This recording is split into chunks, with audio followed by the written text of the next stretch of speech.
ఈఎన్టీలో తనొక శిఖరం.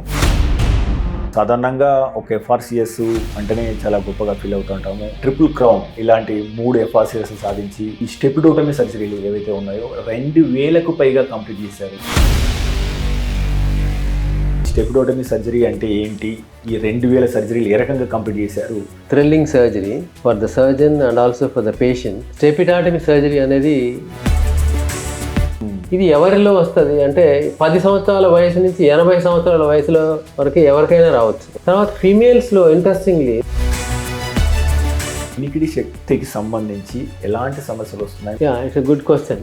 ముక్కు వెనక భాగంలో అడినాయిడ్స్ అని ఉంటాయి. అవి పిల్లల్లో సాధారణంగా 3 to 6 ఇయర్స్ టైంలో కన్నబేరి రంధ్రం పెద్దగా ఉన్నా అది ప్రమాదం కాదు, ఒక 30% తగ్గవచ్చు. దాని వెనకాలంటే పుట్టగానే శిశువుల్లో వినికిడి లోపం ఉందని చెప్పేసి ముఖ్యంగా తల్లిదండ్రులు ఎలా తెలుసుకోవాలి? Very good question. Suppose if they have a hearing problem more than 30 decibels, then they get, వీళ్ళకి ఏంటంటే వినిపిస్తే కానీ మాటలు రావు.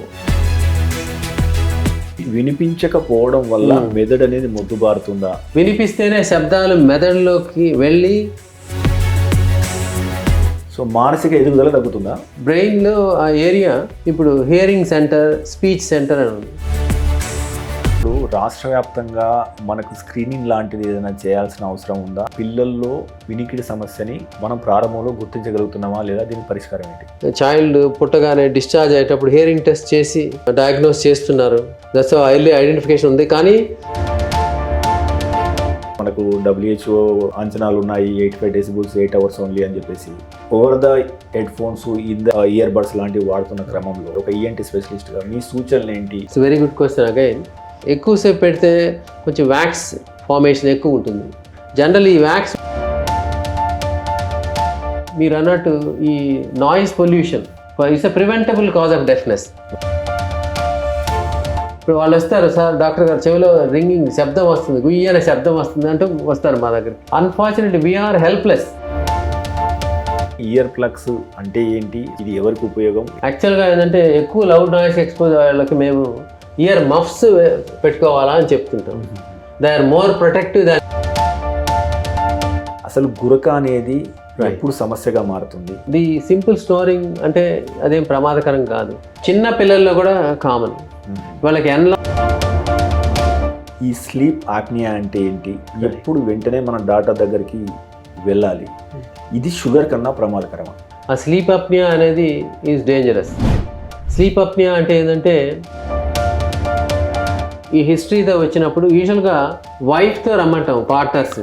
ఎందుకంటే ఆ పిల్లవానికి ఎప్పుడు ముక్కు గారుతూనే ఉంటుంది, ఎప్పుడు జలుబై ఉంటుంది అంటారు కదా.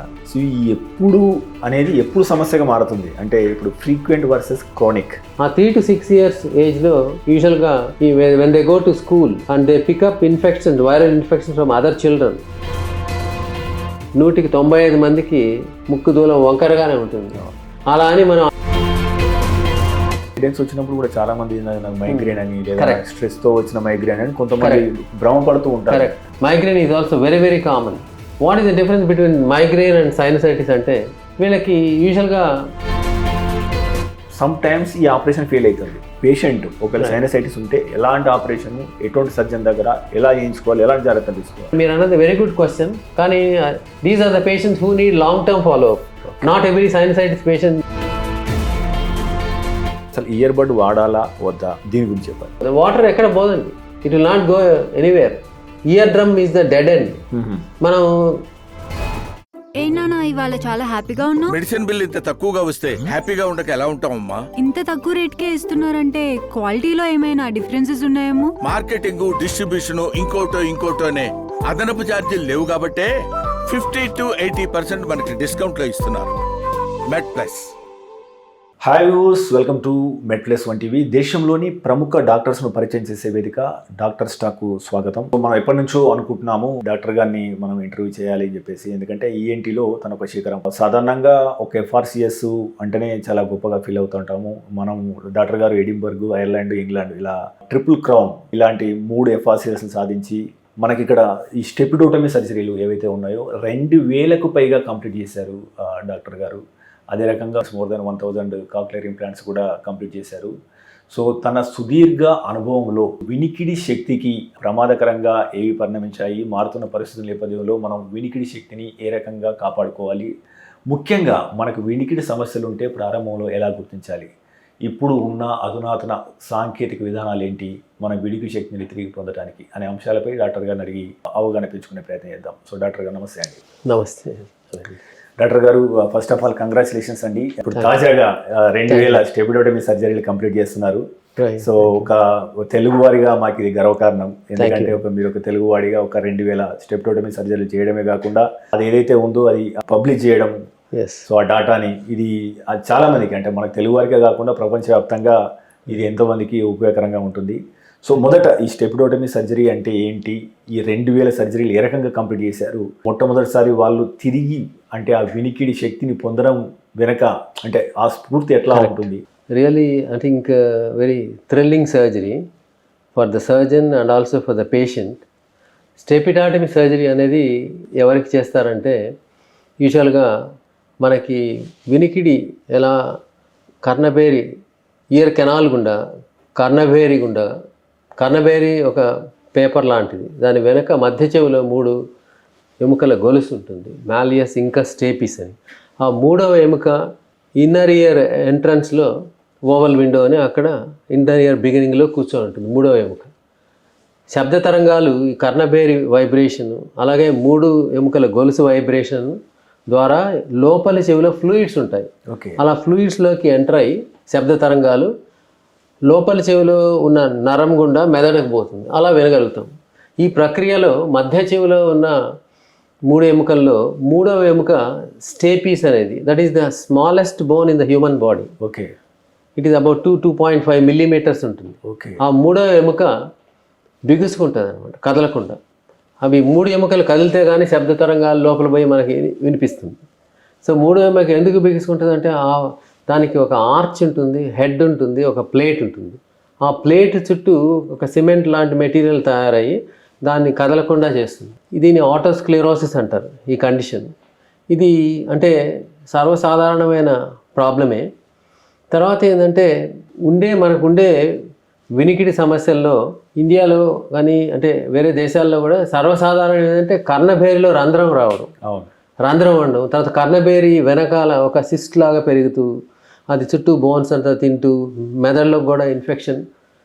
ఇవి సర్వసాధారణమైన వినికిడి ప్రాబ్లమ్స్. అవి 10 మందికి వస్తే ఈ ఆటోస్క్లెరోసిస్ అనేది మేబీ 2కి రావచ్చు. ఓకే.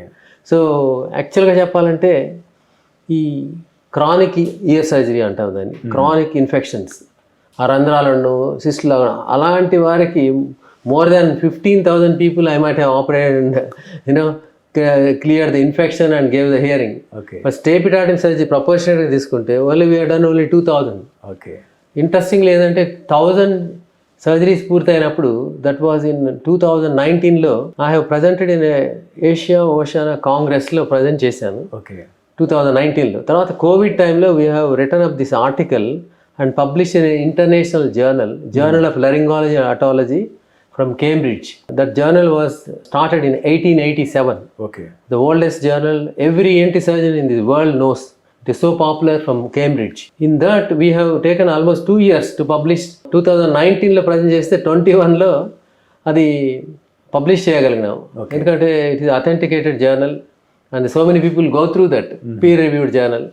సో అప్పుడు 1000+ చేసినప్పుడు I came from England in 2003.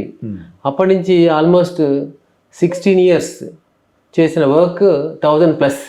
అప్పుడు పబ్లిష్ చేసినాము with almost 99% successful results, which is the highest successful results in the world. And this is also the second largest publication in the world. The first largest is from France, is there 3000+. Okay. వాళ్ళ results కూడా around 95 to 96%. Our results are I'm very happy to say more than 99%. Great. And 10 years we followed up these patients. Okay. Because we have postgraduate students in the department. They do regular research. They have to do dissertation, thesis. We have all the data collected. That's the biggest advantage. Last 15 years, I've been training the postgraduate. That's how we have all the data to publish. So, 2019 నుంచి ఇప్పుడు 2026 అంటే almost 7 yearsలో we could do another 1,000 because the information being the second largest publication in the world and largest publication from India, the information has spread violently, and we get patients from all developed countries also. Okay. So that's how the number has increased. Almost every day we do this. Okay. Even today we have done 2. It became such a common surgery Okay. for us. Staphylotomy. Yes, and we have such. Fortunately, we could give such successful results. That's why we have just completed 2,000 also recently. Great. So ఈ ముందు చెప్పినట్టు ఆ వెనికిడి ఎముక బిగుసుకుంటుంది. ఇది ఎవరిలో వస్తుంది అంటే 10 సంవత్సరాల వయసు నుంచి 80 సంవత్సరాల వయసులో వరకు ఎవరికైనా రావచ్చు. తర్వాత ఫీమేల్స్లో ఇంట్రెస్టింగ్లీ ప్రెగ్నెన్సీ డెలివరీ అప్పుడు ఇట్ విల్ గెట్ వర్స్. తర్వాత more common in females and it is bilateral also, అంటే 2 చెవుల్లో కూడా వస్తుంది. ఓకే. కానీ చాలామంది ఏంటంటే మన సహజంగా డాక్టర్ దగ్గరికి ఎవరు వస్తారు ప్రాబ్లమ్స్ ఉన్న వాళ్ళు ఒక చెవు తగ్గితే రారు, ఒక చెవి తగ్గిపోయి 2వ చెవి మొదలుపోయినప్పుడు వస్తుంటారు. This is common thing we see. 2వ చెవిలో కూడా 30 decibels దాటిన వాళ్ళు వస్తారు. That's how they present to us. తర్వాత ఏంటంటే as I said it's very delicate surgery. అందుకని చాలామంది ఈఎన్టీ సర్జన్ చేయరు ఈ ఆపరేషన్, ఎందుకంటే చాలా హై రిస్క్ అనమాట. If you are not skilled there is the slight risk of worsening of hearing also. అందుకని చాలామంది ఇంత డెలికేట్ సర్జరీ వద్దు, అదర్ ఆల్టర్నేటివ్ హియరింగ్ ఎయిడ్స్ కూడా సజెస్ట్ చేస్తుంటారు. అంటే hearing aid is safe option, మనకి నష్టం ఏమి లేదు. కానీ ఏంటంటే హియరింగ్ ఎయిడ్ కూడా యాక్సెప్టెన్స్ చాలా తక్కువ. మేము ఇంగ్లాండ్లో ఉన్నప్పుడు ఒక సైడ్ వచ్చిన వాళ్ళకి అర్లీగా వస్తే ఓకే అర్లీగా కదా, okay if you want you can try hearing aid అనేవాడు. కానీ యాక్సెప్టెన్స్ మన దేశంలో లేదు హియరింగ్ ఎయిడ్. ఒకటేంటంటే మనకి స్టిగ్మా అనమాట. 80 years వాళ్ళు కూడా హియరింగ్ ఎయిడ్ వయసుతో పాటు వచ్చే వినికిడికి ఇవ్వాలంటే మేము అంటే సంకోచితాలు, ఎందుకంటే they don't accept. No, I don't want anything outside. That kind of stigma we have. It is not there in developed countries. So, అందుకని మనం where the option is only the surgery. Successful results ki you need a lot of skills and experience training, of course. So, fortunately, I think our patients are happy. We are almost, we can say more than 99% successful results. What we do in this operation అంటే ఇది local అనస్థీషియాలో చేస్తాం. That is the thrill of the operation. ఒక గంట ముందు ఒక injection ఇస్తే దాన్ని నిద్ర వస్తూ ఉంటుంది. ఇక్కడ చెవి దగ్గర కెనాల్ దగ్గర ఒక ఇంజెక్షన్ ఇస్తాం లోకల్ అనస్థీషియా. సో ఈ ఏరియా నంబ్ అవుతుంది. Then we go through the ear canal.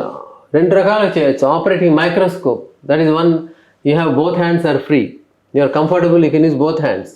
ఈ కెనాల్లో గుండా పోయి ఇన్స్ట్రుమెంట్స్ వాడడం, డ్రిల్స్ వాడడం చాలా కష్టమైన. ఎండోస్కోప్ కూడా వాడతారు కొంతమంది. అదేంటంటే ఒక చేతితో ఎండోస్కోప్ పట్టుకోవాలి, ఒక చేతితో ఇన్స్ట్రుమెంట్ వాడాల్సి ఉంటుంది. అందుకని 2 చేతులు వాడచ్చు కాబట్టి binocular vision. So I prefer microscope only. So ear drum lift చేసి ఈ 3 ఎముకల గొలుసుని పరిశీలించి కన్ఫర్మ్ చేస్తాం డయాగ్నోసిస్. ఈ 3వ ఎముక, ఫస్ట్ ఎముక, 2వ ఎముక మ్యాలియస్ ఇంకస్ కదులుతున్నాయా అలా చెక్ చేస్తాం. అలాగే స్టే పీస్ గట్టిగా ఉంటుంది కదలదు. We confirm the diagnosis and then we disconnect it from second bone, and it has a head and arch. ఆ ఆర్చ్ని మైక్రో డ్రిల్ యూజ్ చేసి 0.6 millimeter skeeter diamond drill I use to cut the arch and remove it. తర్వాత it has a plate which has been fixed. కదలని plate అనమాట. ఆ plate inner ear ఎంట్రన్స్లో కూర్చో ఉంటుంది. ఆ plate about 1 millimeter by 0.8 millimeter ఉంటుంది, కొంచెం రెక్టాంగిల్గా. దాంట్లో 0.6 millimeter డైమండ్ డ్రిల్తో ఓపెనింగ్ చేసి ఇన్నర్ ఇయర్ ఫ్లూయిడ్స్లోకి ఎంటర్ అవుతాం అనమాట. ఓకే, అంత చిన్న రంధ్రం ద్వారా ఎంటర్ కావాల్సి వస్తుంది. అబ్సల్యూట్లీ. దానిలో ఒక టెఫ్లాన్ పిస్టన్, దానికి ఒక షాఫ్ట్ ఉంటుంది, ఒక సైడ్ హుక్ ఉంటుంది. ఆ టెఫ్లాన్ పిస్టన్ వచ్చి 0.4 millimeters డయామీటర్. అది ఇన్నర్లో పెట్టి ఫ్లూయిడ్లో, other side we hook it to the incus second bone and then we close the eardrum. Immediately the sound starts traveling into the inner ear and the patient starts hearing on the table itself. Okay. So local anesthesia lo ventane patient, yes I am hearing too much, doctor గారు చెవులో ఏమైనా mic పెట్టినారా అంటారు. అంటే అంత happy operation అనమాట. Patient is very happy, surgeon is very happy. Most of the times straight forward ఉంటుంది. కొన్నిసార్లు lot of difficult situations కూడా ఉంటాయి. ఏంటంటే 2 నరాలు ఉంటాయి అక్కడ. ఫేషియల్ నర్వ్ అని ఒకటి పైన వస్తుంది, కింద ఒక టేస్ట్ నర్వ్. ఆ 2 నరాల మధ్యలో పోయి ఆపరేషన్ చేయాలి. Ear drum itself 1 centimetre. మనం పనిచేసే ఏరియా నాట్ ఏమైనా 2.5 మిల్లీమీటర్స్ ఏరియాలో మనం వర్క్ చేయాల్సి ఉంటుంది. కొద్దిగా ఏమైనా మళ్ళీ టేస్ట్ పోవడమో లేకపోతే కాంప్లికేషన్స్ వచ్చేదానికి అవకాశం ఉంటుంది. దట్స్ వై ఐ థింక్ నేను ఇంగ్లాండ్లో ఉన్నప్పుడు కూడా ఓన్లీ ఒక రీజియన్లో ఒక డాక్టరే చేసేవాళ్ళు. ఎవరు ఎక్కువ చేస్తారో వాళ్ళకి రెఫర్ చేసేవాళ్ళు. ఓకే, ఎందుకంటే కరెక్ట్ మాస్టర్ ఉండాలన్నా. Yes, everyday he can only give the best results. మన దేశం అంటే huge population is different, system is different. So like that, certainly I think it's a word of mouth. We made so many patients better, and they send and it runs in families also. That's why it's a very common surgery for us. That's how we could make the patient here immediately on the table under local anesthesia. So that is the thrill of this operation, and we just completed 2000 plus. Great, sir. I'm very happy to inform you this. Thank you. So ఈ స్టెప్డోటమీ అనేది యాక్చువల్గా అంటే ఇప్పుడు 2 చెవులకు వచ్చింది అనుకుందాం, అతనికి పూర్తిగా చెవుడు వచ్చిన తర్వాత సో మీరు ఆపరేషన్ చేస్తే ఇమ్మీడియట్గా అతనికి వినికిడి శక్తి వస్తుంది. కరెక్ట్. సో ఆ తర్వాత ఇమ్మీడియట్గా how they feel after discharge సమయంలో కూడా హౌ దే ఫీల్, ఎట్లా గ్రాట్యుటీ తెలియజేస్తారు మీకు? యూజువల్గా లోకల్ అనస్థీషియాలో చేస్తాం. తర్వాత దీనికి కాంప్లికేషన్స్ అంటూ యూజువల్గా పెద్దగా ఏముండవు. కొంచెం గిడ్డినెస్ ఉండొచ్చు కొంతమందికి, just for a few hours. అది కూడా కొంతమందికి కంప్లైంట్ చేయరు. Very few people may have some first day కొంచెం మెల్లిగా లేచి కేర్ఫుల్గా 1 నిమిషం కూర్చొని గిడ్డినెస్ లేదని చూసుకొని బాత్రూమ్కి వెళ్ళండి అని చెప్తాం. Other than that there won't be any serious side effects. So the patient can be discharge same day evening also, or next day morning we discharge them. ఒక 5 days రెస్ట్ తీసుకోమంటాం. ఇయర్ కెనాల్లో ఇది ఆపరేషన్ అయిన తర్వాత some dressing ఉంటుంది, gel foam ointment and some cotton wool.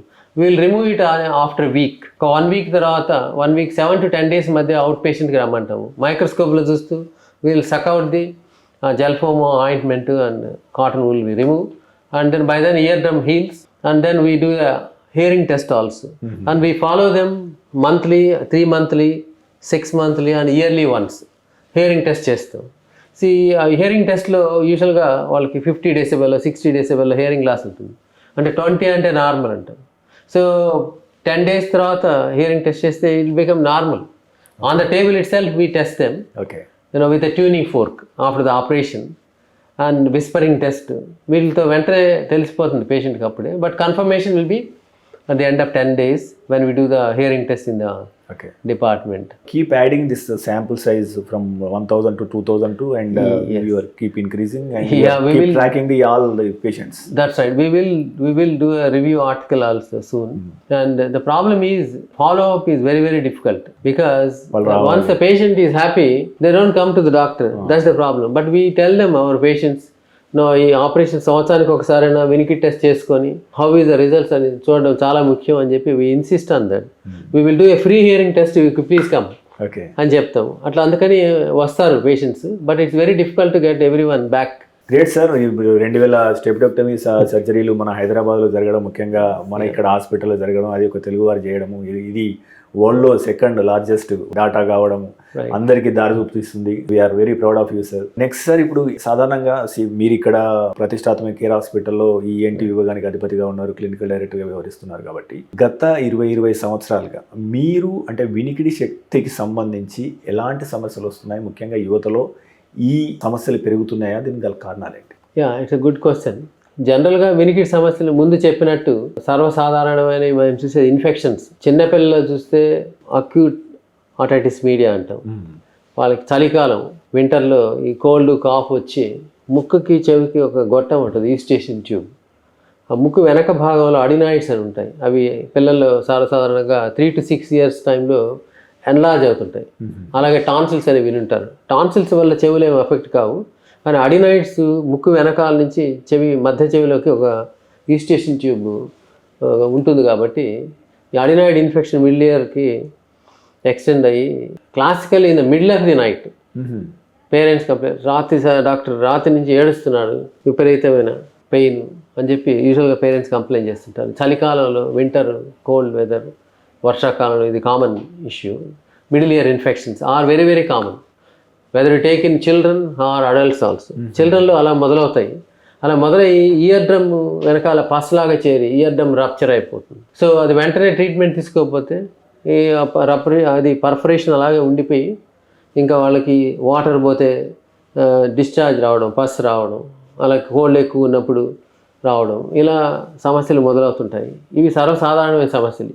ఇదే అడల్ట్హుడ్లో కూడా రావచ్చు. ఓకే. అందుకని prevention is very very important. ఇది పెద్దవాళ్ళలో కూడా కర్ణబేరులో రంధ్రాలు 2 రకాలుగా ఉంటాయి. సెంట్రల్ పర్ఫరేషన్ అని ఒక కర్ణబేరులో ఒక పెద్ద రంధ్రం కావచ్చు, చిన్న రంధ్రం కూడా కావచ్చు. అలాగే దాన్ని క్రానిక్ సపరేటివ్ ఆర్టరైటిస్ మీడియా అంటారు. వాళ్ళకి డిశ్చార్జ్ వస్తుంటుంది, తర్వాత వినికిడి తగ్గుతూ వస్తుంది. ఎందుకంటే ఇయర్ డ్రమ్లో రంధ్రం అయింది కాబట్టి సౌండ్ వేవ్స్ లోపలికి పోవడం, వినికిడి శక్తి తగ్గుతుంది డెఫినెట్గా. ఒక 30-40 డెసిబెల్స్ హియరింగ్ లాస్ అలా ఉంటుంది. ఇది ఇంకొక సమస్య ఏంటంటే కర్ణబేరు వెనుక ఒక కొలెస్టేటోమా అనే ఒక స్కిన్ సిస్ట్ లాగా పెరుగుతుంటుంది. It's a material, ear drum itself లోపలికి లాగి ఒక పాకెట్ లాగా తయారయ్యి దాని లోపల కెరటిన్ మెటీరియల్ అక్యుములేట్ అయ్యి లోపల ఒక సిస్ట్ లాగా తయారయ్యి చుట్టూ బోన్స్ అంతా ఎరోడ్ చేస్తూ పోతుంది. That will not give much discharge. That వాళ్ళకి small discharge, scanty discharge and bad smelling, చుట్టూ ఉండే బోన్ అంతా ఎరోడ్ చేస్తూ పోతుంది. ఆ infection can extend to the brain also. Okay. So these are the common problems in adults also. The middle ear infections, దీన్ని chronic suppurative ఆర్టరైటిస్ media అంటారు. ఇది కూడా అంటే first prevention is very very important. తర్వాత ఇంకా ప్రాబ్లం వచ్చినప్పుడు ఇయర్లో అంటే వాటర్ పోకుండా చూసుకోవడం, తర్వాత ఇది డిశ్చార్జ్ వచ్చినప్పుడు we will give some antibiotic steroid drops. ఆ డ్రాప్స్ ఇస్తే దాన్ని డ్రై అవుతుంది. కర్ణబేరి రంధ్రం పెద్దగా ఉన్నా అది ప్రమాదం కాదు, ఒక 30% తగ్గవచ్చు. దాని వెనకాలంటే వినికిడి ఎముకల చైన్ గొలుసు అది డ్యామేజ్ అయితే ఇంకా 40-50-60% డెసిబెల్స్ కూడా కావచ్చు. ఓకే. కానీ ఆ కొలెస్టెటోమా అని చెప్పానే, అది చాలా సీరియస్ కండిషన్. ఎందుకంటే అది చుట్టూ ఉండే బోన్స్ అంతా ఎరోడ్ చేస్తే పోయి, తర్వాత ఈ స్కల్ బేస్ అని ఉంటుంది, చెవి పైన బ్రెయిన్కి ఫ్లోర్, ఆ స్కల్ బేస్ ఎరోడ్ చేసి infection can go into brain also. That's why cholesteatoma అనేది ఇట్స్ ఎ సీరియస్ కండిషన్. అది ఎనీ ఏజ్, చిల్డ్రన్ దగ్గర నుంచి 80 years వాళ్ళు కూడా రావచ్చు. అది ఏ ఏజ్లో వచ్చినా అది ఆపరేషన్ ద్వారానే నయం చేయగలం. ఓకే. అది మందులతో తగ్గేది కాదు. So simple perforations are very very common. So అవి అంటే డ్రైగా పెట్టుకుంటే ఒక సైడ్ బాగుంటుంది, దే కెన్ మేనేజ్. కానీ అది కూడా అంటే మనం యూజువల్గా when they approach to we do an audiometry and see the amount of hearing loss. So 30 decibels అలా ఉన్న వాళ్ళకి కర్ణబేరి వెనకాల గొలుసు ఎముకలు ఉన్నట్టే. ఇంకా 40 పైన డెసిబెల్స్ పైన ఉన్న వాళ్ళకి ఆ చైన్ బ్రేక్ అవుతుంది. ఓకే. అప్పుడు వినికిడి సమస్య ఎక్కువ అవుతుంది. వీళ్ళకి యూజువల్గా అగైన్ మైక్రోస్కోపిక్ సర్జరీ ద్వారా అంటే లోకల్ అనస్థీషియాలో కర్ణబేరి రిపేర్ చేస్తాం. అలాగే వెనకాల దాని టింపనోప్లాస్టీ అంటాం. అదే టైంలో ఈ మాస్టాయిడ్ అనే బోన్ కనెక్షన్ ఉంటుంది, దాంట్లో ఇన్ఫెక్షన్ ఉంటే అది క్లియర్ చేసి కర్ణబేరి రిపేర్ చేసి, సపోజ్ ఈ వినికిడి ఎముకలంతా నార్మల్గా ఉంటే వాళ్ళకి నార్మల్ హియరింగ్ కూడా వచ్చేస్తుంది. ఓకే. అందుకని earlier the better. Okay. So ఆ వినికిడి ఎముకలు డ్యామేజ్ అయ్యి లాంగ్ స్టాండింగ్ ఇన్ఫెక్షన్ అయితే అలాంటప్పుడు ఆ వినికిడి ఎముకలు కలపడం అనేది దాని ఆసిక్యులోప్లాస్టీ అంటాం. It is a very delicate operation, it's not easy. Okay. Once the chain breaks మళ్ళీ అది రీకన్స్ట్రక్ట్ చేయడం దాన్ని ఆసిక్యులోప్లాస్టీ అంటాం. అది అంటే మైక్రోస్కోపిక్ సర్జరీ ద్వారా అది కూడా మనం కొన్ని మెటీరియల్స్ యూజ్ చేసి we can reconstruct and improve the hearing. That becomes more complicated. Okay. So but it can be done. So these are the common problems we come across in day-to-day infections wise. విలువైన విశ్వసనీయమైన ఆరోగ్య సమాచారాన్ని అందించడానికి మనం మెడ్ప్లస్ వంటివి ఏర్పాటు చేశాం. అనతి కాలంలోనే మనం 3 లక్షలకు పైగా సబ్స్క్రైబర్లు, అదే రకంగా 7 కోట్ల వ్యూస్ను సాధించుకున్నాం. మీ సహకారానికి ప్రత్యేక ధన్యవాదాలు. అయితే మన ఛానల్ చూస్తున్న వారిలో ఇప్పటికీ 94% పైగా మంది సబ్స్క్రైబ్ చేసుకోకుండానే చూస్తున్నారు. మీకు తెలుసు, మనం దేశంలో ఉన్న టాప్ డాక్టర్ను ఇంటర్వ్యూ చేస్తూ వస్తున్నాం. అదేవిధంగా అమెరికాలో ఉన్న టాప్ డాక్టర్స్ని ఎంతో మందిని ఇంటర్వ్యూ చేయడం ద్వారా మనం తెలుగులో ఎంతో విశ్వసనీయమైన ఆరోగ్య సమాచారాన్ని ఇస్తూ వస్తున్నాం. సో ఇలాంటి ఇంటర్వ్యూలు మరిన్ని చేయడానికి మాకు అవకాశం ఇవ్వడానికి మీరు ఈ ఛానల్ని సబ్స్క్రైబ్ చేసుకోండి. అదేవిధంగా ఈ ఛానల్ని సబ్స్క్రైబ్ చేసుకోవడం ద్వారా ఈ విలువైన సమాచారం ఏదైతే తెలుగులో ఉందో ఇది 10 మందికి చేరి వారికి కూడా ఉపయోగపడే అవకాశం ఉంటుంది. So please subscribe and watch MedPlus1 TV. యాక్చువల్గా చిన్నపిల్లల్లో పుట్టగానే శిశువుల్లో వినికిడి లోపం ఉందని చెప్పేసి ముఖ్యంగా తల్లిదండ్రులు ఎలా తెలుసుకోవాలి, ఎంత ఎర్లీగా తెలుసుకుంటే అంత మంచిది అంటారు కదా. కరెక్ట్. సో అది ఎందుకు ముఖ్యంగా ఈ కాక్లియర్ ఇంప్లాంట్ సర్జరీ అనేది బిఫోర్ 5 years చేస్తే బాగుంటుంది, this is the golden period అని ఎందుకంటారు? Yes, very good question. You know, nowadays the hearing test is done when the child is born. Okay. In most of the maternity hospitals, most of the hospitals where the deliveries are happening, neonatal screening of the autoacoustic emission, a screening test. ఆ screening test ద్వారా మనం బిడ్డ పుట్టగానే వాళ్ళు discharge అయ్యేటప్పుడు hearing test audiologist పోయి చేస్తారు. Suppose if they have a hearing problem more than 30 decibels, then they get fail. If they less than 30 decibel అయితే పాస్ అవుతారు. సో ఇట్లా ఫెయిల్ అయిన వాళ్ళని ఫాలో అప్ చేసి 3 months తర్వాత again another test we do brain stem evoked response audiometry, BERA test అంటారు. ఈ బెరా test అంటే ఈ బ్రెయిన్లో వేవ్స్ వల్ల మనం డిటెక్ట్ చేయగలం ఎంత హియరింగ్ ఉన్నది అని. ఎందుకంటే చిన్నపిల్లలు వాళ్ళు ఆన్సర్ చేయలేరు కదా. సో అలా brain stem evoked response audiometry ద్వారా మనం ఎన్ని డెసిబెల్స్, ఎంత హియరింగ్ లాస్ ఉన్నది అనేది నిర్ధారిస్తాం. వీళ్ళకి ఏంటంటే వినిపిస్తే కానీ మాటలు రావు, అది చాలామందికి తెలియదు. So mild, moderate, severe, profound ఇట్లా కేటగిరీ ఉంటుంది అన్నమాట హియరింగ్ లాస్. మైల్డ్ అంటే అరౌండ్ 30 decibels వరకు, మోడరేట్ అంటే 40 to 50 decibels, అలాగే 60 to 70 and 80 and above. Like that severe and profound hearing loss described. ఈ సివియారిటీని బట్టి ఒక సైడ్ ఉందా, 2 సైడ్లు ఉండేదా అని కూడా చాలా ముఖ్యం. లక్కీగా వాళ్ళకి ఒక సైడ్ ఉన్నా కూడా వాళ్ళు they get on, they can speak. కానీ ఈ చిన్నపిల్లలు ఈ చిన్న వయసులో ఈ వినికిడి శక్తి ఎంత ఉందని గుర్తించడం చాలా ముఖ్యం. 2 సైడ్లు వినికిడి లేని వాళ్ళకి మాటలు రావు. When they are 75 decibels or more, it become severe. 90 and above ఉన్న వాళ్ళు ప్రొఫౌండ్ అంటాం. ఇలా ఉన్న వాళ్ళకి mild to moderate hearing, sensory neural hearing loss అంటాం. నర్వ్ డెఫ్నెస్ ఇది. ఇందాక ముందు మనం చెప్పుకున్న అవన్నీ కండక్టివ్ డెఫ్నెస్. ఇదేంటే నర్వ్ డెఫ్నెస్కి ఓన్లీ 2 treatments. ఒకటి మైల్డ్ టు మోడరేట్ అండ్ కొంచెం సివియర్ వరకు అబౌట్ 70 decibels వరకు హియరింగ్ ఎయిడ్స్ పనిచేస్తాయి. వాళ్ళకి ఎంత చిన్న వయసులోనే హియరింగ్ ఎయిడ్స్ పెట్టి వాళ్ళకి వినిపించేట్ చేయడం చాలా ముఖ్యం. అందుకే అర్లీ డయాగ్నోసిస్ వెరీ లేదంటే మాటలు రావడం. సో అట్లనే 80 and above ఉన్న వాళ్ళకి కాక్లియర్ ఇంప్లాంట్ సర్జరీ ద్వారా మనం వినిపించేటట్టు చేయగలం. వీళ్ళకి ఏంటంటే ఎంత త్వరగా మనం వినిపించేట్ చేస్తే అంత క్లియర్గా మాటలు వస్తాయి. And they can lead normal life, they can go to normal school, otherwise they have to go to special schools. ఇది హియరింగ్ స్పీచ్ లేని వాళ్ళకి. కాబట్టి early diagnosis is very, very important. That's why the awareness we are creating when the child is born, hearing test should be done. So then you follow the patients. Mild, moderate వినికిడి problem ఉన్న వాళ్ళకి hearing aid ద్వారా వినిపించి మాటలు వచ్చేట్టు చేయొచ్చు. అలా severe to profound hearing loss ఉన్న వాళ్ళకి ఇప్పుడు 6-7 months నుంచే చేస్తున్నాం కాక్లియర్ ఇంప్లాంట్ సర్జరీ. ఓకే.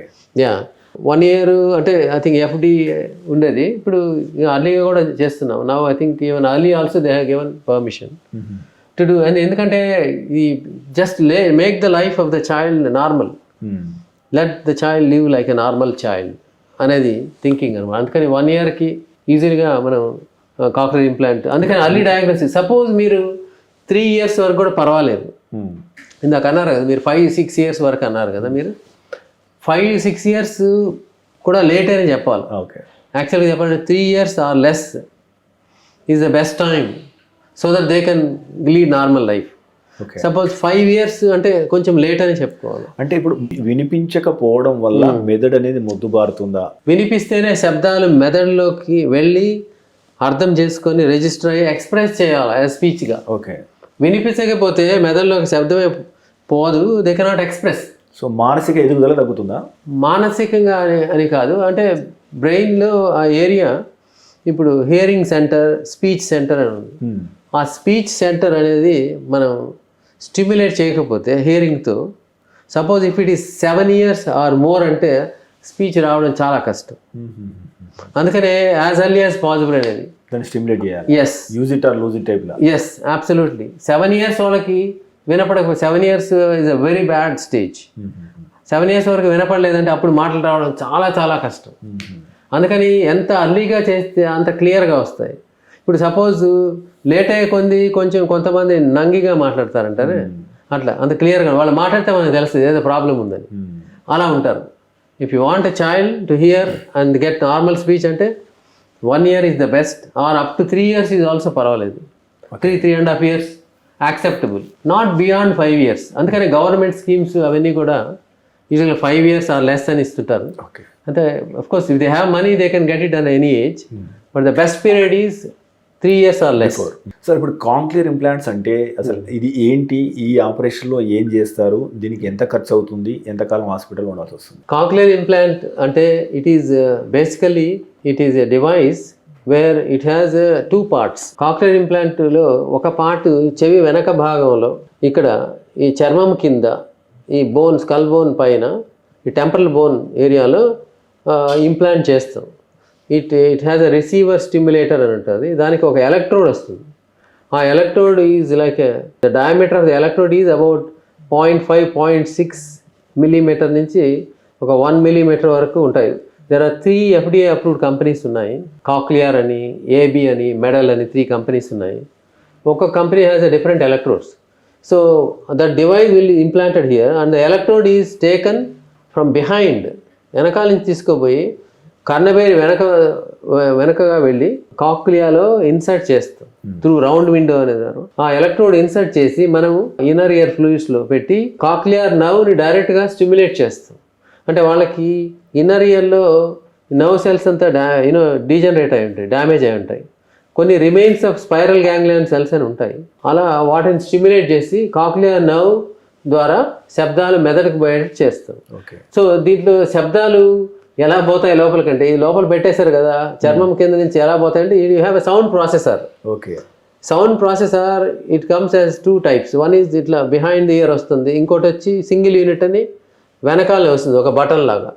దాంట్లో మైక్రోఫోన్, ఈ సౌండ్ ప్రాసెసర్ ఉంటాయి.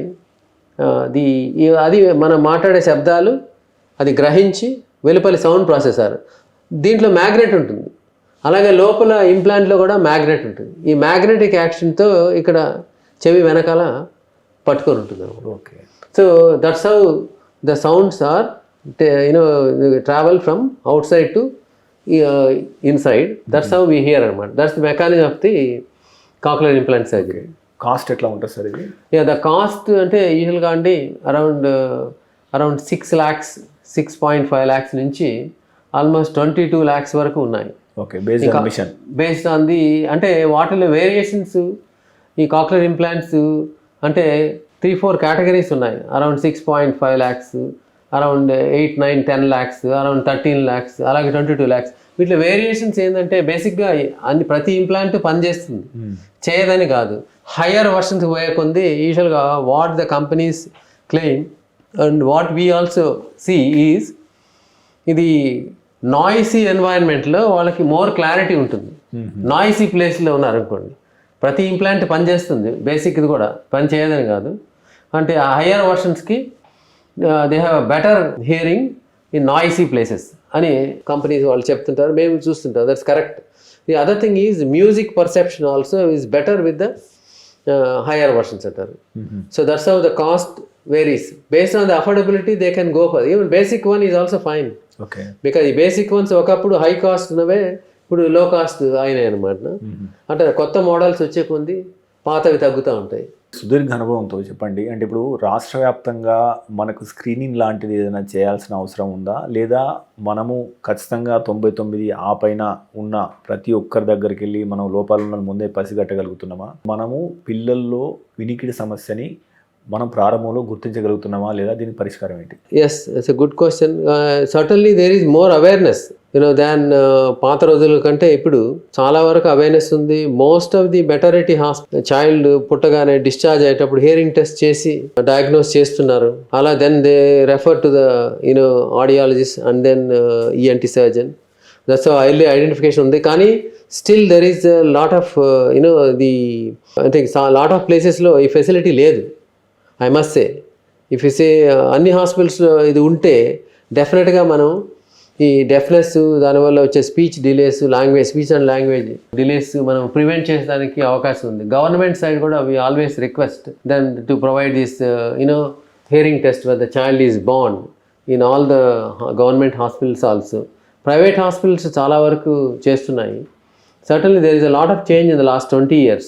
Okay. So that's where I think we can detect and prevent the deafness and the speech and language delays. అంటే ఇప్పుడు మనం సాధారణంగా మీడియా కన్జంప్షన్ కానీ మనం విజ్ఞానాన్ని సంగ్రహించే పద్ధతి కాలక్రమంలో మారుతూ వస్తుంది. గతంలో మనం పుస్తకాలు చదివేది, పేపర్లు చదివేది, ఇప్పుడు వినడం ద్వారా ఎక్కువ నేర్చుకుంటున్నాం. యూట్యూబ్ వీడియోస్ కానీ లేదా ఆన్లైన్ క్లాసెస్ కానీ లేదా డిఫరెంట్ కోర్సెస్ కానీ మనం ఆన్లైన్లో చూడడం, అంటే వినడం ద్వారా చూడడం ద్వారా నేర్చుకుంటున్నాం.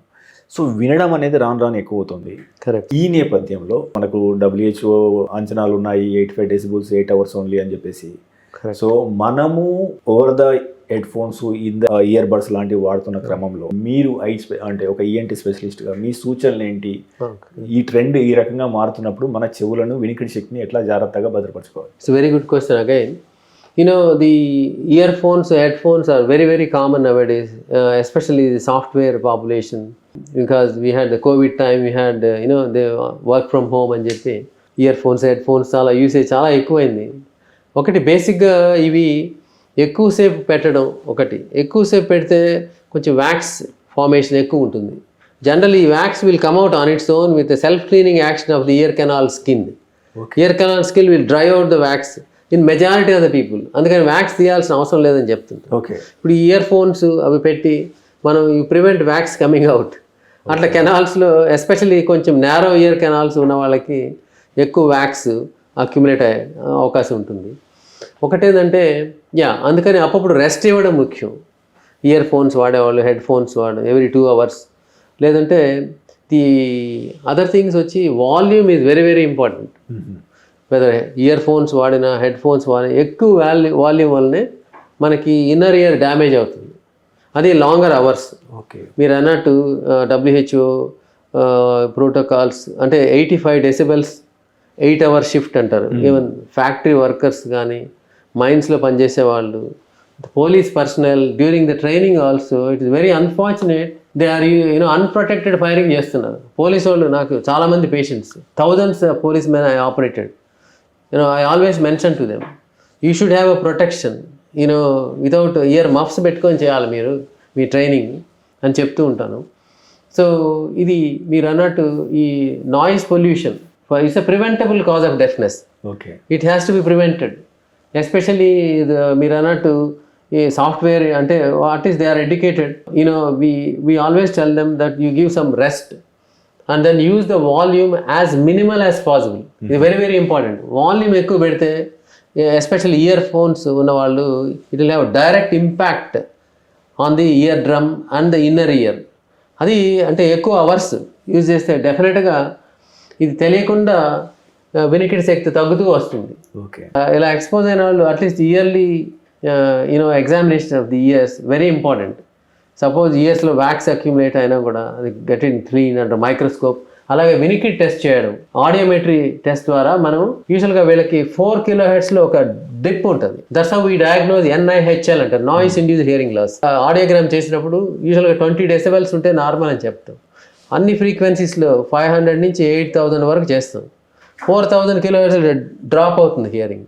That's how we diagnose noise induced hearing loss. Okay. So మీరు అన్నట్టు ఈ ఫ్యాక్టరీ వర్కర్స్ కానీ, అలాగే ఈ DJ industries, music industry is one thing, పనిచేసేవాళ్ళు. తర్వాత ఈ whoever is expose to loud noise, I think they have to be very very cautious. They don't know the permanent damage. Unfortunately we are helpless. ఇప్పుడు వాళ్ళు వస్తారు, sir doctor గారు చెవిలో ringing శబ్దం వస్తుంది, గుయ్య అనే శబ్దం వస్తుంది అంటూ వస్తారు మా దగ్గరికి. సో వాళ్ళకి ఆడియోగ్రామ్ చేస్తే ఇట్లా డిప్ ఉంటుంది 4 kHz. అది మేము చెప్తాం వాళ్ళకి, you have to prevent getting exposed loud noise. Otherwise, your nerve will deteriorate further and nerve function. And then the ringing sound ki, ఈ నాయిస్ ఇండ్యూస్ హియరింగ్ లాస్కి మందులు అంటూ ఏమి ఉండవు, ఆపరేషన్స్ కూడా ఏమి ఉండవు. కాబట్టి you're only left with the hearing aid. Hearing వినికిడి శక్తి బాగా తగ్గుతూ వస్తే ఇంకా only option for them is a hearing aid. You don't want to go to that level. అందుకని prevention is very very important. By not getting expose to the loud noise అని రిపీటెడ్గా మేము చెప్తూనే ఉంటాము.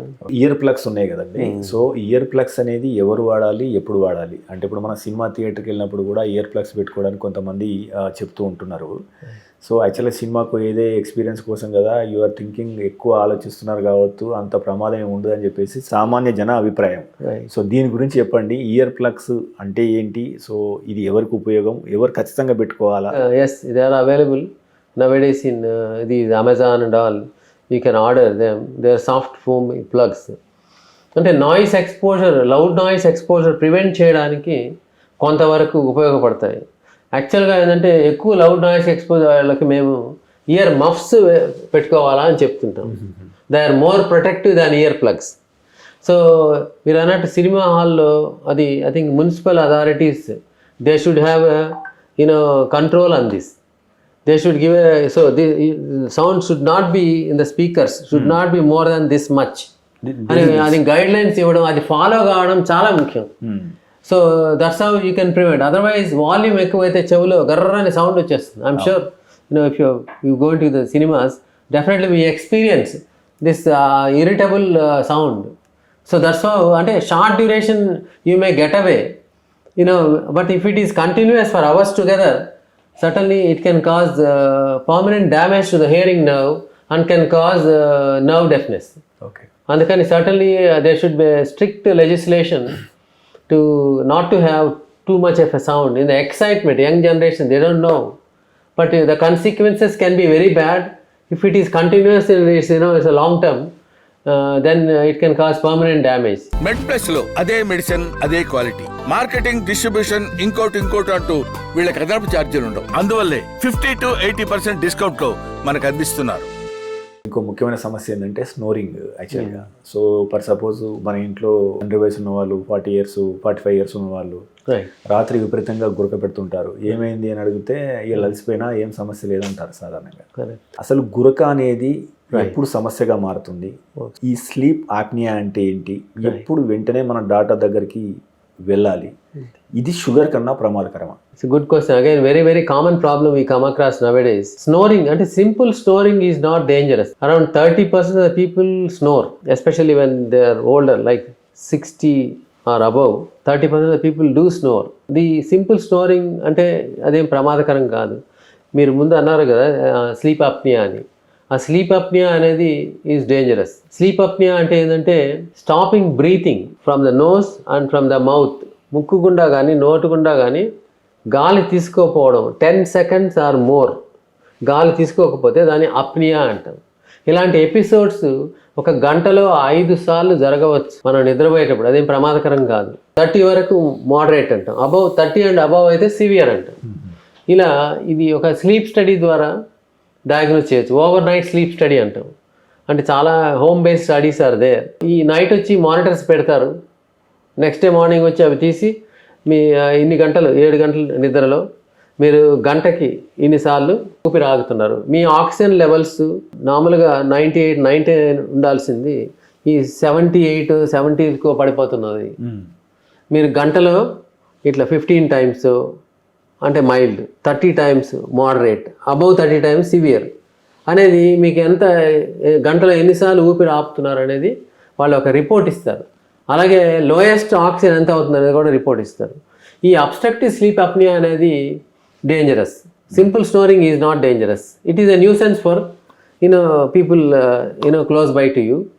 సో ఈ అబ్స్ట్రక్టివ్ స్లీప్ అప్నియా వల్ల ఏమవుతుందంటే స్లోగా ఈ రిపీటెడ్గా ఎపిసోడ్ జరిగేటప్పుడు వాళ్ళకి daytime sleepiness, excessive tiredness అనేది సర్వసాధారణం. అంటే నిద్ర లేమితనం. రాత్రి నిద్రపోయినా next day they don't feel fresh. వాళ్ళకి మార్నింగ్ హెడేక్స్ వస్తుంటాయి, డే టైం తూగుతూ ఉంటారు అన్నమాట. అలాగే ఈజీగా టైర్డ్ అయిపోతుంటారు. వీటికి కారణాలు యూజువల్గా చెప్పుకోవాలంటే over weight is one thing. Other thing is hypothyroidism. అంటే థైరాక్సిన్ హార్మోన్ బాడీలో తక్కువ ఉంటే కూడా వెయిట్ పెరుగుతారు. అందుకని థైరాక్సిన్ TSH చేసుకోవడం చాలా ముఖ్యం. Other things are like smoking, alcoholism. These are the things aggravating factors. అలాగే కొన్ని మెడికేషన్స్, మందులు తెలియకుండా అలర్జీ ట్యాబ్లెట్స్ మింగుతుంటారు. అలర్జీ ఉంది అది ఇదని సంవత్సరాల తరబడి. అలాగే యాంటీ డిప్రెసెంట్స్, ఈ మందులన్నీ. తర్వాత కొంతమంది సెడేటివ్స్, నిద్ర మాత్రలు. ఇలా ఇవి తీసుకునే వాళ్ళల్లో కూడా అబ్స్ట్రక్టివ్ స్లీప్ అప్నియా ఎక్కువ ఉండేదానికి అవకాశం ఉంటుంది. Okay. So these are the common causes. So ఈ కాజెస్ ఉన్న వాళ్ళు ఈ హిస్టరీతో వచ్చినప్పుడు యూజువల్గా వైఫ్తో రమ్మంటాం పార్ట్నర్స్, ఎందుకంటే they are the sufferers. I think interestingly it's more common in males. Females less common. So I think they have to sleep in a separate bedroom if they are not able to tolerate. Thus the marital disharmony is also an issue. ఈ obstructive sleep apnea అనే condition మనం neglect చేసుకుంటూ పోతే వాళ్ళకి high blood pressure is common thing. Most of the people with obstructive sleep apnea have high blood pressure. Okay. Other thing వాళ్ళకి over the years pulmonary arterial pressure ఎక్కువ అవుతుంది, అలాగే right side of the heart strain అవుతుంది, irregular heartbeats రావడం, sudden deaths are also reported. అంటే ఇవన్నీ అంటే వెంటనే అయిపోవు, భయపడాల్సిన పని లేదు, కానీ over the years building up the problem. Okay. అందుకని ఎంత త్వరగా దాన్ని డయాగ్నోస్ చేసి అంత త్వరగా ట్రీట్మెంట్ ఇవ్వడం చాలా ముఖ్యం. So how do you diagnose అంటే ముందు చెప్పినట్టు ఈ ఓవర్ నైట్ స్లీప్ స్టడీ ద్వారా మనం ఎంత సివియర్గా ఉందా అనేది తెలుసుకోవడం, అలాగే వెయిట్ రిడక్షన్ అడ్వైస్ చేస్తాం, వాళ్ళకి వెయిట్ తగ్గడం చాలా ముఖ్యం అని. అలాగే హైపోథైరాయిడిజం ఉంటే కరెక్ట్ చేయడం, అది థైరాక్సిన్ ట్యాబ్లెట్స్ ఇస్తే వాళ్ళు వెయిట్ కొంచెం తగ్గేదానికి కూడా అవకాశం ఉంటుంది. అలాగే prevent the other things like these medication, unnecessary medication, abusing alcohol, these things we can warn అని. But how do you correct it when there is established obstructive sleep apnea? చిన్న పిల్లల్లో కూడా కామన్. వాళ్ళకి ఎన్లార్జ్ టాన్సిల్స్ అండ్ అడినాయిడ్స్ మ్యాసివ్గా ఉంటాయి. వాళ్ళకి పెద్ద గొంతులో చూస్తే టాన్సిల్స్ కంప్లీట్గా గొంతు నిండిపోయి ఉంటుంది, ముక్కు వెనకాల అడినాయిడ్స్ ఉంటుంది. వాళ్ళకి నోటితో గాలి ఆడదు, ముక్కుతో గాలి ఆడదు. They struggle to eat, they struggle to breathe. రెండు నోటితోనే చేయాల్సి ఉంటుంది. వాళ్ళకి చిన్న పిల్లలకి కూడా ఈ సమస్య వచ్చి వాళ్ళకి టాన్సిల్స్ అడినాయిడ్స్ తీయాల్సిన అవసరం వస్తుంది అనమాట. So then they are cured. But అడల్ట్స్లో ఏంటంటే ముందు చెప్పినట్టు ఈ మెడికల్ మేనేజ్మెంట్ అంటే weight reduction, controlling the thyroxine levels. తర్వాత ఏంటంటే మేము క్లినికల్ ఎగ్జామినేషన్లో మాకు as an ENT surgeon we see the obstructive factors. What are the obstruction? Why the air is not going freely? ముక్కులో నుంచి ఎంటర్ అయిన గాలి గొంతుకుండా, వాయిస్ బాక్స్ కుండా లంగ్స్కి పోవాలి. ఈ మధ్యలో ఈ 3 లెవెల్స్ ఆఫ్ అబ్స్ట్రక్షన్. ముక్కులో సర్వసాధారణంగా ముక్కు దూలం వంకర ఉండడం, అంటే చాలామంది గ్రాస్ డీవియేషన్స్ ఉంటాయి. ముక్కు దూలం వంకర అనేది చాలా సాధారణం. Most of the people have 95% of the people have deviated septum. వాళ్ళకందరికి మనం ఏం చేయాల్సి పర్లేదు. సిమ్టమ్స్ ఉన్న వాళ్ళకి ముక్కు దూలం వంకర ఉండి ఒక సైడ్కి బెండ్ అయ్యాయి, ఇంకో పక్క ఏంటంటే టర్బినేట్స్ అని ఉంటాయి, ఒక కండల్లాగా కండలు పెరిగినాయి అంటారు. ఇది నార్మల్ స్ట్రక్చర్స్, అవి కొంచెం పెద్దగా అవుతాయి ఆపోజిట్ సైడ్. ఇలా ముక్కులో అబ్స్ట్రక్షన్ రావచ్చు. అలాగే ముక్కులో పాలిప్స్ అని వైట్ గ్రేప్స్ లాగా, స్కిన్ పీల్ వైట్ గ్రేప్స్ లాంటి స్ట్రక్చర్స్ సైనసస్ గదుల్లోంచి అవి పెరిగి ముక్కులోకి వేలాడుతుంటాయి.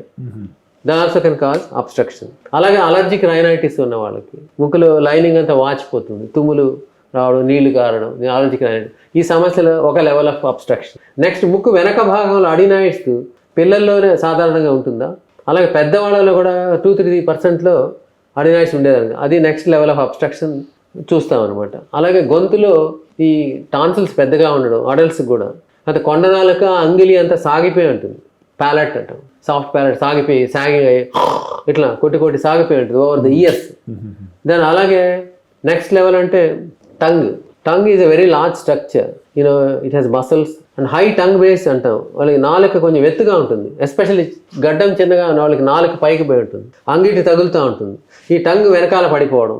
ఈ 3 levels of obstruction we see. Next level అంటే వాయిస్ బాక్స్ ఏరియాలో కూడా చెక్ చేస్తాం. అవి చాలా 3 లెవెల్స్ ఆఫ్ అబ్స్ట్రక్షన్ సర్జికల్గా we can correct in selective patients, not for everybody. The medical treatment for snoring and obstruct sleep apnea ముందు చెప్పినట్టు వెయిట్ రిడక్షన్, లేకపోతే ఆటో సిప్యాప్ అని medical treatment. Auto CPAP machine trial ఇస్తారనమాట ఈ sleep study చేసిన వాళ్ళే. అది మాస్క్ పెట్టుకొని ఒక పైపు, ఒక బాక్స్ వస్తుంది డివైస్, ఇట్ పుషెస్ ఎయిర్. ఈ సిప్యాప్, బైప్యాప్ అనే మెషిన్స్ అవి వాడతారు. కానీ ఏంటంటే అవి యాక్సెప్టెన్స్ చాలా తక్కువ, especially age group. Elderly people may accept, young people acceptance చాలా తక్కువ. అందుకని మాకు ఈ రోజుల్లో సర్వసాధారణమైన ప్రాబ్లమ్, సర్వసాధారణంగా సర్జరీ చేయాల్సింది. ఎవ్రీడే అట్లీస్ట్ 1 or 2 పేషెంట్స్ ఈ అబ్స్ట్రక్టివ్ స్లీప్ అప్నియాతో సర్జరీ చేయాల్సి వస్తుంది. వాళ్ళకి మేము 3 లెవెల్స్ ఆఫ్ అబ్స్ట్రక్షన్ కరెక్ట్ చేస్తాం. ముక్కులో గాలి పోయేదానికి సెప్టల్ కరెక్షన్, టర్బినేట్స్ తగ్గించడం, పాలిప్స్ ఏమైనా తీయడం, అలా ముక్కులో ఫ్రీగా గాలి బయట చేస్తాం. అలా ముక్కు వెనక భాగంలో ఉన్న అడినాయిడ్స్ ఏమైనా ఉంటే కొంతమందికి అది తొలగించడం. గొంతులో కూడా టాన్సిల్స్ రిమూవ్ చేయాల్సి ఉంటుంది. Palate with laser we tighten the palate, ఇట్లా వైబ్రేషన్ లేకుండా ఎక్సెసివ్ ఉంటుంది, దాన్ని లేజర్తో రిమూవ్ చేసి then we put some special sutures and then that's how we tighten the palate. ఆ సూచర్స్ వీళ్ళు అబ్జర్వ్ అనమాట, అవి రిమూవ్ చేయాల్సిన పని ఉండదు. ఓకే. అలాగే కొంతమందికి టంగ్ బేస్ రిడక్షన్, టంగ్ కూడా వెనక భాగంలో టంగ్ బేస్ కూడా రెడ్యూస్ చేయాల్సిన అవసరం వస్తుంది. కొంతమంది midline laser glossectomy అని కూడా చేస్తుంటాం. ఇలా 3 levels of obstruction we correct. That's how surgically we can correct there. We do the surgery in moderate weighing patients. Overweight అంటే చేయం. ఎక్కువ ఓవర్ వెయిట్ ఉన్న వాళ్ళకి, ఒబెసిటీ ఉన్న వాళ్ళకి weight reduction is very very important. We advise them to go and see the bariatric surgeon to lose the weight. Okay. So these are the various levels of treatment for snoring and obstructive sleep apnea. So another important sinus విషయానికి వద్దాం sir. యాక్చువల్గా so సాధారణంగా కొంతమంది తల్లులు ఫ్రీక్వెంట్గా చెప్తుంటారు, మా పిల్లవానికి ఎప్పుడు ముక్కు గారుతూనే ఉంటుంది, ఎప్పుడు జలుబు అయి ఉంటుంది అంటారు కదా. సో ఈ ఎప్పుడు అనేది ఎప్పుడు సమస్యగా మారుతుంది అంటే ఇప్పుడు ఫ్రీక్వెంట్ వర్సెస్ క్రానిక్ అని అనుకున్నప్పుడు, సో ఈ జలుబు అనేది ఎప్పుడు ప్రమాదకరంగా మారుతుంది? మీరు అన్నట్టు చిన్న పిల్లల్లో తీసుకుంటే 3 to 6 years ఏజ్లో ఈ అడినాయిడ్స్ అనేవి ముక్కు వెనక భాగంలో, టాన్సిల్స్ అని వింటాయి, గొంతులో 2 ఉంటాయి. అడినాయిడ్స్ అనేది ఒకటే ఉంటుంది ముక్కు వెనక భాగంలో, అంగిలి పైన. ఆ 3 to 6 years ఏజ్లో యూజువల్గా ఈ when they go to school and they pick up infections, viral infections from other children. ఇది లింఫాయిడ్ టిష్యూ అంటాం ఈ బాడీలో. It protects, secrete some protective substances, immunoglobulins అంటాం. ఇవి ఏంటంటే పెద్దగా అవుతాయి, సైజ్ పెద్దగా అయ్యేది. తర్వాత దాని కామనెస్ట్ సిమ్టమ్ ఏంటంటే జలుబు, థిక్గా చీమిలా కారుతూ ఉంటుంది చిన్నపిల్లల్లో ఎప్పుడు. It is because of adenoids enlargement. అలాగే snoring, mouth breathing, dry cough, ఈ సిమ్టమ్స్ ఉంటాయి. అలాగే గొంతులో కూడా టాన్సిల్స్ కూడా ఎన్లార్జ్ అయ్యి గొంతు నొప్పి రావచ్చు. ఇవి చిన్న పిల్లల్లో సర్వసాధారణ సమస్య. పెద్దవాళ్ళలో తీసుకుంటే జలుబు, ముక్కు బ్లాక్, ఇదంటే యూజువల్గా సెప్టల్ డీవియేషన్ అనేది వెరీ వెరీ కామన్. ముందు మనం అనుకున్నట్టు 100కి 95 మందికి ముక్కు దూలం వంకరగానే ఉంటుంది. అలా అని మనం అందరికీ సరి చేయాల్సిన అవసరం లేదు. సిమ్టమ్స్ గ్రాస్గా డీవియేషన్ ఉన్న వాళ్ళకి ఒక పక్క గాలి ఆడకపోవచ్చు, ఒక పక్క గాలి ఆడ, ఇంకొక సైడ్ టర్బినేట్స్ అని ఉంటాయి, అవి పెద్దగా ఆల్టర్నేట్ బ్లాకేజ్ అవుతుంటుంది. వీళ్ళకి సమస్య అంటే సింపుల్గా సెప్టోప్లాస్టీ అనే సర్జరీ ద్వారా మనం సెప్టమ్ కరెక్ట్ చేసి దాన్ని మధ్యకి తీసుకొచ్చి 2 పక్కల ఫ్రీగా గాలి పోయేట్ చేస్తుంటాం. సో అదర్ థింగ్స్ ఆర్ అంటే నేసల్ పాలిప్స్. అలాగే నేసల్ పాలిప్స్ వల్ల కూడా ఈ నేసల్ అబ్స్ట్రక్షన్ వచ్చేదానికి అవకాశం ఉంది. అందుకే allergic rhinitis is also another very very common in our especially and there is dust, pollution, cold weather, pets, cosmetics, these are all the various sources. ఈ allergic rhinitis అంటే తుమ్ములు రావడం, నీళ్లు కారడం, దాని కంటిన్యూస్గా స్నీజింగ్స్ వస్తూనే ఉంటాయి వాళ్ళకి. యూజువల్గా house dust is a common thing. అలాగే హౌస్ డస్ట్ మైట్ అని ఉంటుంది, కొన్ని ఇన్సెక్ట్ లాంటిది, అది కాట్లో, బెడ్లో, లీనెన్లో ఉంటుంది అనమాట. So these also another common source. అలాగే డస్ట్ ఇది again the other thing. Book shelfs, wardrobes, ఇది ద కామన్ సోర్స్. బయట పోతే పొల్యూషన్. బయట పోవాలంటే you have to go in a closed chamber, windows shut if you're going in the car also. This is how వీళ్ళ continuous bouts of sneezings, runny nose వస్తుంటుంది. అది another common cause. ఇవన్నీ ఏంటంటే ఈ deviated septum, allergic rhinitis, nasal polyps, ఇవన్నీ దేనికి predispose చేస్తే సైనసైటిస్కి predispose చేస్తాయి. సైనసెస్ అంటే ఏంది? ముఖంలో ఉన్న గాలి గదులు. ఈ నుదుటి వెనకాల 2, కళ్ళ మధ్య 2, చీక్స్ వెనకాల 2, బ్రెయిన్కి దగ్గర 2, 8 సైనసెస్ ఉంటాయి ఫేస్లో మనకి. యూజువల్గా ఈ 4 pairs of sinuses, they have a drainage holes in to the side wall of the nose. That's ముక్కులో పార్టిషన్ 2గా డివైడ్ చేస్తుంది. సైడ్ వాల్లో టర్బినేట్స్ ఉంటాయి, ఆ మధ్యలో ఈ సైనసెస్ డ్రైన్ అవుతాయి. ఈ సైనస్ గదుల్లో ఇన్ఫెక్షన్ చేరడం, ఈ గాలి సరిగ్గా పోక వాళ్ళ పస్లాగా చేరడం, పాలిప్స్ పెరగడం, అందువల్ల నేసల్ అబ్స్ట్రక్షన్ వస్తుంది. సో ఈ సైనసైటిస్ అనేది యూజువల్గా అక్యూట్ సైనసైటిస్ అంటే వాళ్ళకి తలనొప్పి కూడా వస్తుంది, సివియర్ హెడేక్ రావచ్చు. మామూలుగా ఇక్కడ ఒక సమస్య సార్, యాక్చువల్గా హెడేక్స్ వచ్చినప్పుడు కూడా చాలా మంది మైగ్రేన్ అని లేదా స్ట్రెస్ తో వచ్చిన మైగ్రేన్ అని కొంతమంది భ్రమపడుతూ ఉంటారు. సో మనం మీరు కరెక్ట్గా వేరు చేసి చెప్పండి, ఇప్పుడు ఈ సైనస్ తో వచ్చేది ఎట్లా ఉంటుంది, మిగతా ఎట్లా ఉంటుంది? అబ్సల్యూట్లీ, ఇది again very good question. 30% of the people suffer with migraine. Migraine is also very very common. What is the difference between migraine and sinusitis అంటే, వీళ్ళకి యూజువల్గా మైగ్రేన్ అనేది వాళ్ళకి ఫ్యామిలీలో కూడా ఉంటుంది.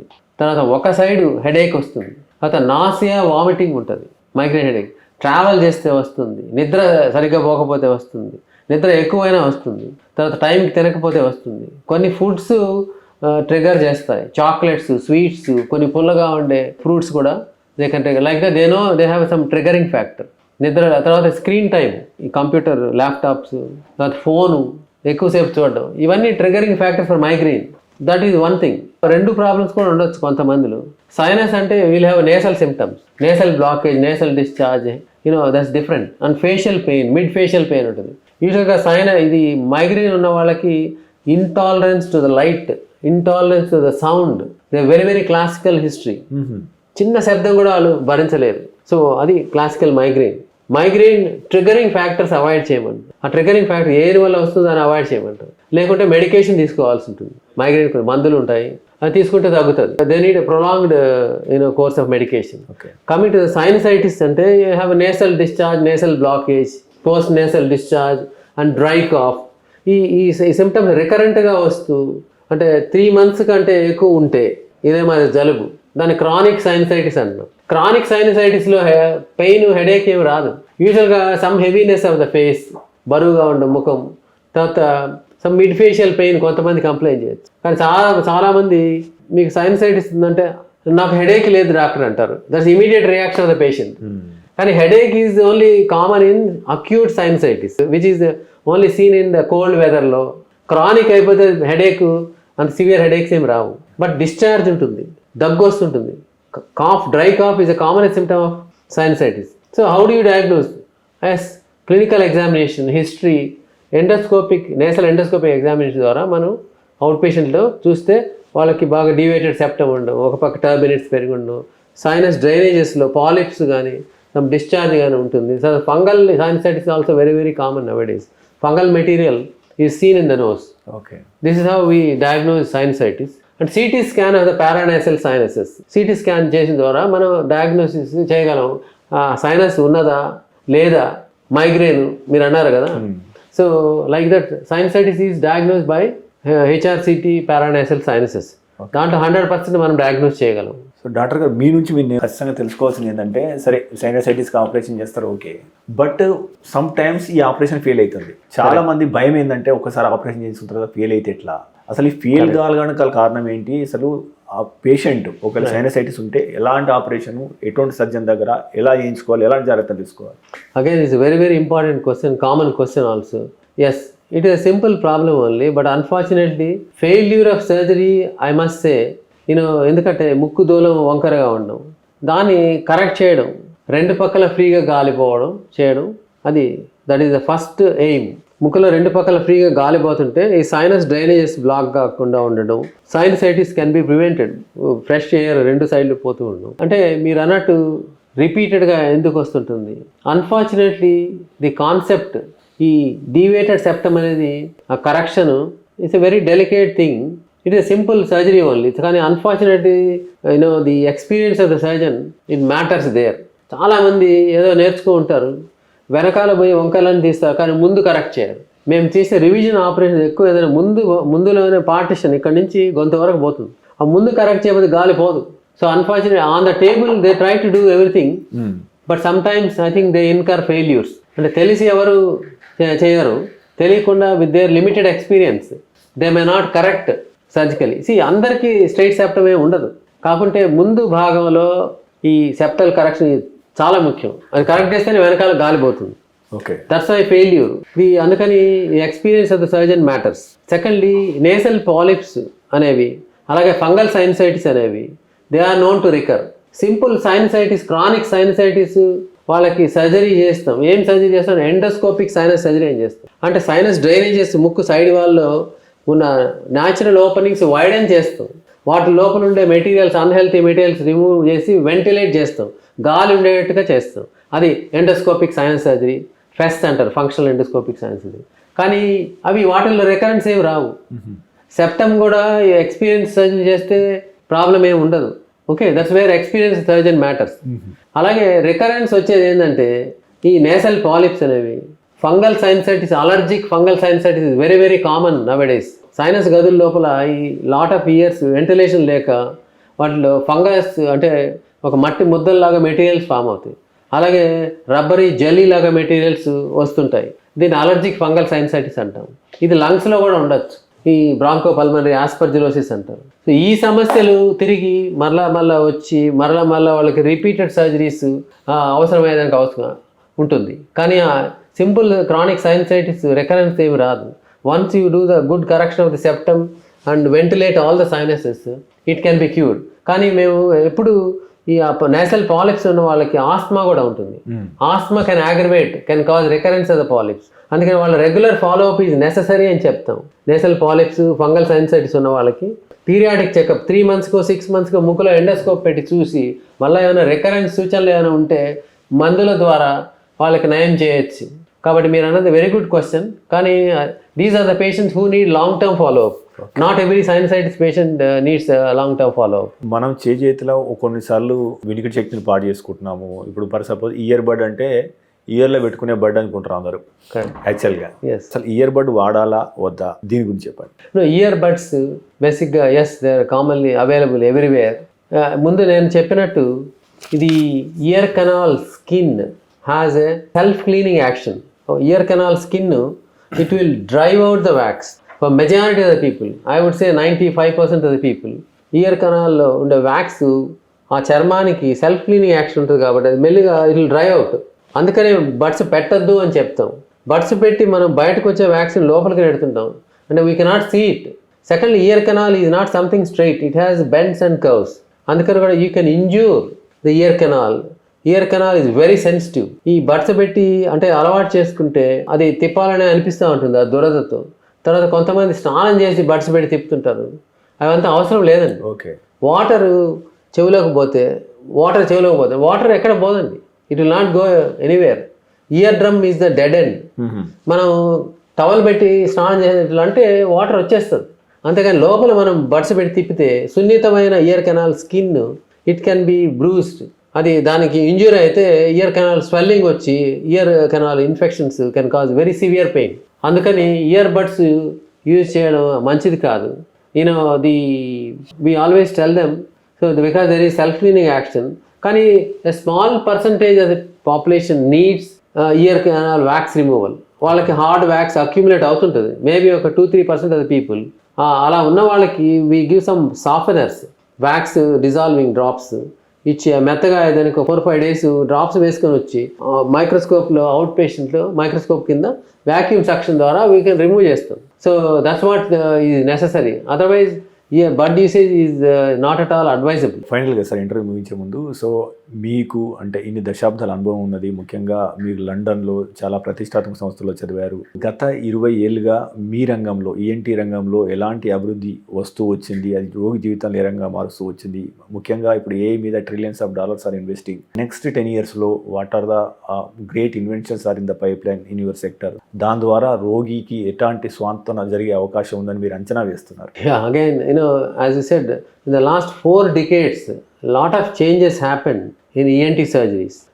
4 decades ముందు ENT సర్జరీ అంటే మెయిన్లీ టాన్సిల్స్ రిమూవ్ చేయడం, ముక్కు దూలం వంకరంటే కరెక్ట్ చేయడం అవే ఉండేదన్నమాట. కాబట్టి ఇయర్ డ్రమ్ రిపేర్ కొంతమంది senior surgeons they use to do microscopic ear surgery and clear the problem. Last 4 decadesలో వాట్ ఈస్ ద రెవల్యూషన్ అంటే ఎండోస్కోప్, నేసల్ ఎండోస్కోప్ వచ్చింది. పాత రోజుల్లో హెడ్ లైట్ వేసుకొని ముక్కు రంధ్రాల్లో చెవుల్లో చూసేవాళ్ళం, గొంతులో చూసేవాళ్ళం. ఇప్పుడు అలా కాకుండా ఒక 4 millimeters endoscope, it comes 4 millimeters rod లాగా ఉంటుంది. దానికి ఒక సైడ్ కెమెరా అటాచ్ చేసి ఉంటుంది, మానిటర్ కనెక్ట్ అయి ఉంటుంది. సో ఆ ఎండోస్కోప్ నోస్లో పెట్టిన, చెవులో పెట్టిన, గొంతులో పెట్టిన, అలాగే వాయిస్ బాక్స్కి downward looking 70 degrees downward looking endoscopes, voice box check చేశాను. ఇలా ఈ టెక్నాలజీ ఇంప్రూవ్ అయ్యి ఎండోస్కోప్ వల్ల వ్యూయింగ్ ఎక్కువైంది, బాగా చూడగలుగుతున్నాము, బాగా డయాగ్నోస్ చేయగలుగుతున్నాము. ఇదంతా లాస్ట్ 4 yearsలో 4 decadesలో ఉన్న progress. Endoscope is a revolution for ENT ప్రాక్టీస్లో. సో ఎండోస్కోపిక్ సైనస్ సర్జరీ కూడా, పాత రోజుల్లో సైనస్ సర్జరీ అంటే ఒక వాష్ చేసేవాళ్ళు సైనసెస్. అలాంటి ఇప్పుడు న్యాచురల్ డ్రైనేజెస్ ఫ్యూ మిల్లీమీటర్స్ ఉండే వైడెన్ చేసి మనం వెంటిలేట్ చేయగలుగుతాం సైనస్లో. అంతేకాకుండా నోస్లో sphenoid sinuses, sphenoid sinus is close to the brain. Sphenoid sinus గుండా మనం పిట్యూటరీ ట్యూమర్స్, బ్రెయిన్ ట్యూమర్స్లో కూడా మనం రిమూవ్ చేయగలుగుతున్నాం. That is also advancement in the last 4 decades. The other things వచ్చి స్కల్ బేస్ సర్జరీ, అంటే tumours in the nose, sinuses, skull base surgery కూడా endoscope ద్వారా చేయగలుగుతున్నాం. ది అదర్ రెవల్యూషన్ అంటే hearing. Of course microscopic ear surgery ద్వారా మనం ఎంత చెవుడు ఉన్న వాళ్ళకి కూడా నయం చేయగలం. Cochlear implant surgery is a great advancement in the last 4 decades.